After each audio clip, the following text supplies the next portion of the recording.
طرف تو ذرہ بختر، ایک طرف معمولی پتھر، ہاتھ میں ایک فلاکن ہے بس، ہاتھ میں ایک فلاکن ہے بس، سورما سے منصو کی ٹکر، سورما سے منصو کی ٹکر، سورما کو لڑکاتا ہے رب الافواج کا نام، سر پہ تاج سجاتا ہے رب الافواج کا نام، فاتح ہمیں بناتا ہے رب الافواج کا نام، فاتح ہمیں بناتا ہے رب الافواج کا نام۔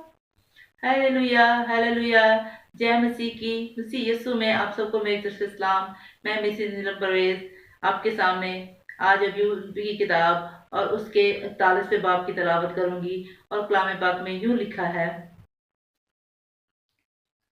تب خداوند نے ایوب کو بگولے میں سے جواب دیا، کیا تو مگر کو شست سے نکال سکتا ہے، یا رسی سے اس کی زبان کو دبا سکتا ہے، یا تو اس کی ناک میں رسی ڈال سکتا ہے، یا اس کا جبڑا میخ سے چھید سکتا ہے؟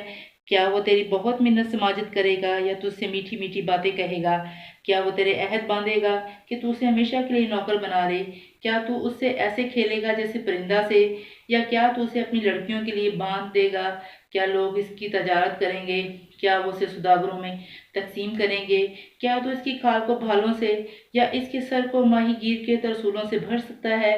تو اپنا ہاتھ اس پر دھرے، تو لڑائی کو یاد رکھے گا اور پھر ایسا نہ کرے گا۔ دیکھ، اس کے بارے میں امید بے فائدہ ہے، کیا کوئی اسے دیکھتے ہی گر نہ پڑے گا؟ کیوں کوئی ایسا تنگ ہو نہیں جو اسے چھیڑنے کی جرت کرے؟ پھر وہ کون ہے جو میرے سامنے کھڑا ہو سکے؟ کس نے مجھے پہلے کچھ دیا ہے کہ میں اسے ادا کروں؟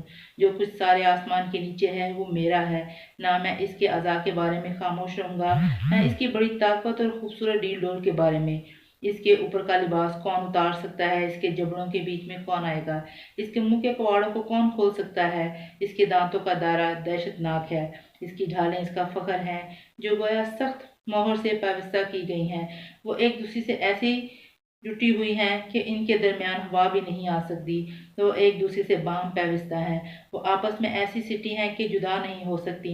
اس کی چھینکیں نور افشانی کرتی ہیں، اس کی آنکھیں صبح کے پھپھوٹوں کی طرح ہیں، اس کے منہ سے جلتی مشریں نکلتی ہیں اور آگ کی چنگاریاں اڑتی ہیں، اس کے نتنوں سے دھواں نکلتا ہے گویا کھولتی دیگ اور سلگتے سرکنڈے سے، اس کی سانس کوئلوں کو دکھا دیتا ہے اور اس کے منہ سے شعلے نکلتے ہیں۔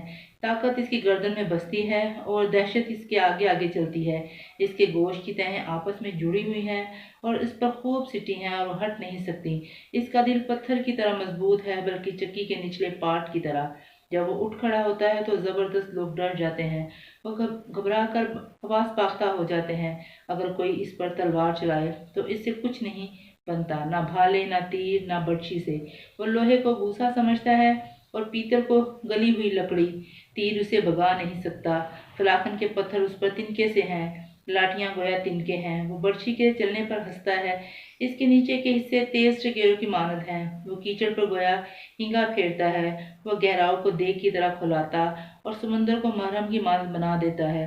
وہ اپنے پیچھے چمکیلی لیک چھوڑ جاتا ہے، گہراؤ گویا سفید نظر آنے لگتا ہے، زمین پر اس کا نظیر نہیں۔